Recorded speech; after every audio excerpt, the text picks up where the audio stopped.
Ժողովուրդ ջան, այդ օգտվելը հեչ պատմություն մի սարքեք, հա։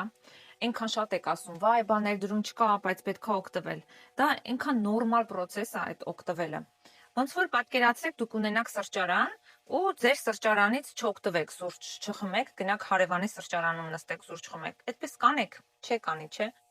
Սովորական խանութներում մենք գնում ենք, մեր փողերը ծախսում ենք։ Ոնց է լինում, որ եթե գնում ենք սուպերմարկետ, եթե պատվիրում ենք Ոզոնից, այնտեղ Վալբերեսից, դա չենք համարում ներդրում, բայց եթե պետքա մեր բիզնեսի համար գնումներ անենք եւ այդտեղ ծախսենք մեր գումարները առօրյա սովորական գնումների համար, դա պիտի ներդրում համարենք։ Դա նորմալ չի, դա ռեալ չի, շատ ավելի տարօրինակ կլինի, եթե դու մի բիզնես վարես, մի պրոդուկտ առաջ խաղացնես ու դու չիմանաս ինչ պրոդուկտ է դա։ Եթե մտքներիդ կա մի բան սկսելու,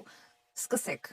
Այստեղ էլ առավելությունները շատ մեծ են։ Եթե զուգահեռներ տանեք ավանդական բիզնեսի մեջ, կտեսնեք ինչքան մեծ առավելությունները։ Ես ինքս սկսել եմ դատարկ գրպաններով բառից բուն իմաստով։ Ընդհանրապես իմ առաջի պատվերը եղել է 1000 ռուբլի տան առօրյա գնումների պատվեր։ Այդտեղից ամեն ինչ սկսվել է ու քիչ-քիչ փոխեցի խանութս, քիչ-քիչ սկսեցի ճանաչել ապրանքները, հավանել որոշ ապրանքներ, չհավանել որոշ ապրանքներ, ինչը հավանել եմ, օգտվել եմ դրանից։ Այնպես որ առանց պատմություն սարքելու, դրա վրա մի ֆիքսվեք, կարևորը իդեան հասկանաք, միտքը ինչի հիման վրա է կառուցվում, որն է տվյալ ոլորտի կարևոր առանցքը, հա, ինչի շուրջ է պտտվում այդ ամեն ինչը։ Դե իսկ դրա համար պետքա ուղղակի ուսումնասիրել։ Բարեբախտաբար այսօր շատ է ինֆորմացիան ու շատ հանգիստ կարելի է այդ ամեն ինչը սովորել։